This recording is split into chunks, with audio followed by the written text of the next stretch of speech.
In this episode, Storm's End refuses to kneel. A daughter stands where a king has fallen.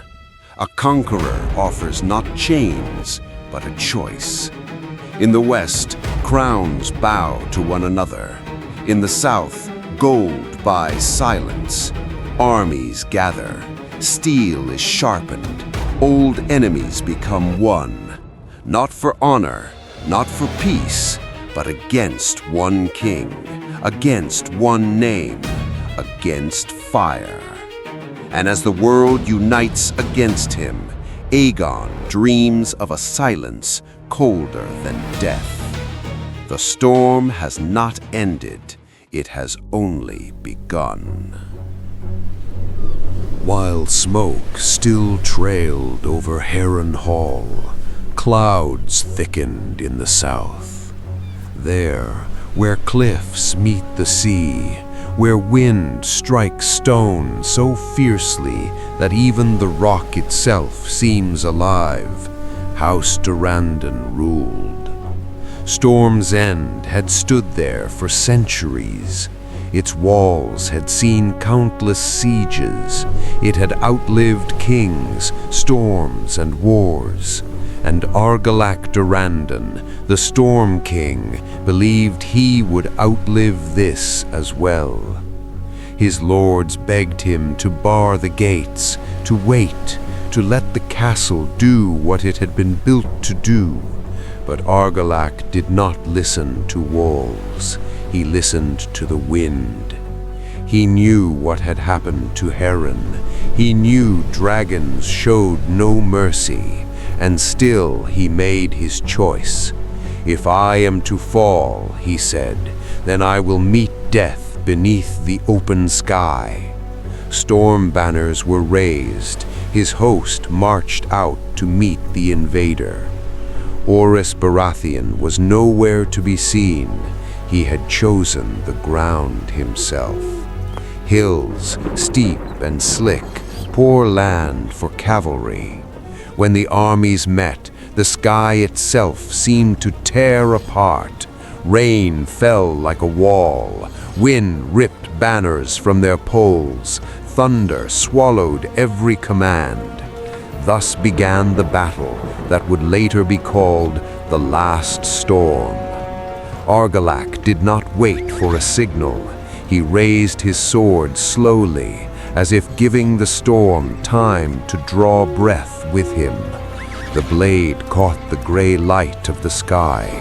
Then he brought it down, sharp, furious, as though the wind itself struck with him. The first charge crushed the front line. The second drove deeper, where shields already slipped in the mud. The third came without a cry, only the clash of steel, the crack of splintering shafts, and the dull thud of bodies on soaked earth. His knights followed him, but the hill betrayed them. In the third assault, Orys's line wavered. Argilac's spearmen broke through where they were not expected. Argilac fought at the front, soaked, white-haired, with a sword that had known his hand for decades. And then she appeared in the sky, Meraxes. Fire burst from the heart of the storm, and the earth trembled.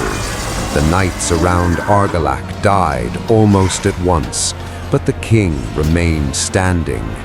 Thrown from his horse earlier, he now fought on foot, knee-deep in mud, breathing hard, face to face with his enemy. Orys approached and removed his helm. "You fought with honor," he said. "You can leave this field alive." Argilac smiled through the rain. "Live to bend my knee?" He spat water and blood. "I am the Storm King. I do not hide behind walls, and I do not trade my crown." Orys studied him for a long moment.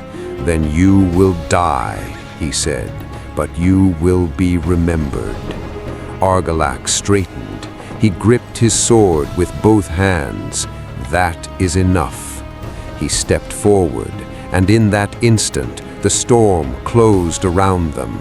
Rain lashed their faces. Wind tore their voices away. Thunder split the sky so close that the ground shuddered beneath their feet.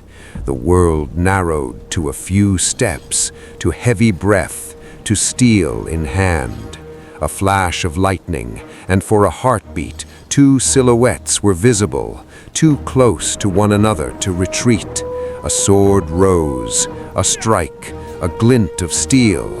Darkness again. Another flash, a gauntleted hand, blood mingling with rain, mud scattering beneath struggling feet.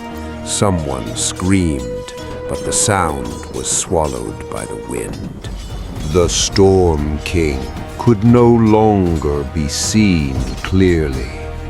Only a tall silhouette, still stubbornly standing, until even that vanished into the gray whirlwind of rain and thunder.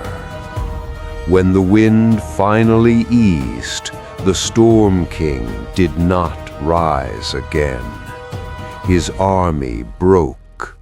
Lords and knights who had sworn to die beside him fled. The next day, Orys's host reached Storm's End. The castle stood as it always had, grim, wet, unyielding. The gates were shut, the walls were silent. "Open the gates," Orys sent word, "and keep your castle." The answer came swiftly. Argilac Durrandon stood upon the wall in a dark cloak, her hair torn by the wind, her face cold as stone. "You may take these walls," she called, "but inside you will find only stone and ash. I am Argilac's daughter. I will not bend." The gates remained closed. The night was uneasy, and before dawn the gates opened, not by Argilac's command. Her men chose for her.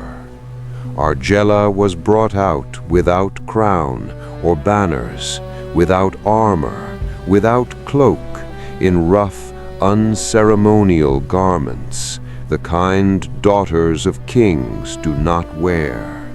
Yet she held her head high, not as a trophy, but as the final will of a house that still refused to die easily.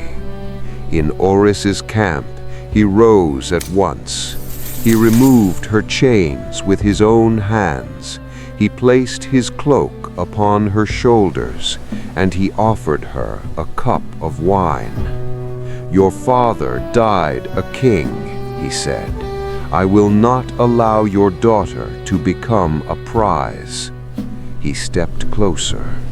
"I will take your house, your sigil, and your words, not to erase them, but to carry them forward."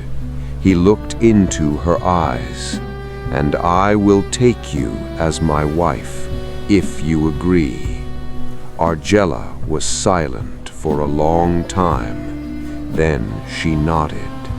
So the Stormlands fell, not to fire, not to siege, but to choice. After the Stormlands bent, Aegon did not celebrate. There were no feasts, no songs, no triumph. He stood upon a hill where the cold sea wind climbed the land and looked out over the kingdoms that now bowed. The Riverlands lay behind him, the Stormlands before him. Two realms, two broken crowns, and not a drop of joy. Reports came into the camp. From the west, uneasy ones. There gold was counted, banners were raised, vassals summoned. From the south, cold ones. There they did not threaten, they did not bargain, they simply prepared. For the first time in 1,000 years, the kings of Westeros ceased fighting one another, not from wisdom, not from friendship, but from fear. That evening, a council gathered. Orys spoke of armies, routes, time, numbers. Rhaenys spoke of the sky, where dragons would be seen first, where arrows might reach them. Visenya said little, watching the map as if the pieces were already moving on their own. When the room fell silent, Aegon said, "They have forgotten their quarrels, and that means they now march against us." No one argued. That night, Aegon did not sleep. Toward dawn, the dream came. He saw a white field, no tracks, no roads, no fires. He heard a silence in which flames went out. He saw no faces.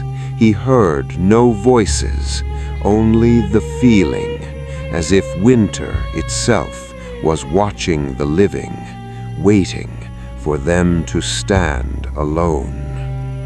Aegon woke in stillness. The cold left his chest. At dawn, he went out to his army. Men looked at him, some with hope, some with fear. He said only what was needed to set the world in motion. Let them gather all they have left. I will meet them with fire. In the west, two crowns bent toward one another. In the south, gold passed from hand to hand. Armies gathered, swords were sharpened, and Westeros, a land that had never known unity for long, became one at last. Against one king, against one name, against fire. Aegon stood unmoving. He did not smile. He knew the next battle would change Westeros forever. In the next episode, the West will march, the South will rise, and for the first time in centuries, the kingdoms will stand together. Two great hosts will move toward one another, steel against steel, banner against banner. But above them, three shadows will cross the sky. The field will burn, crowns will fall, and Westeros will be changed forever. If you enjoyed this episode, leave a like and subscribe to the channel. The war has only just begun.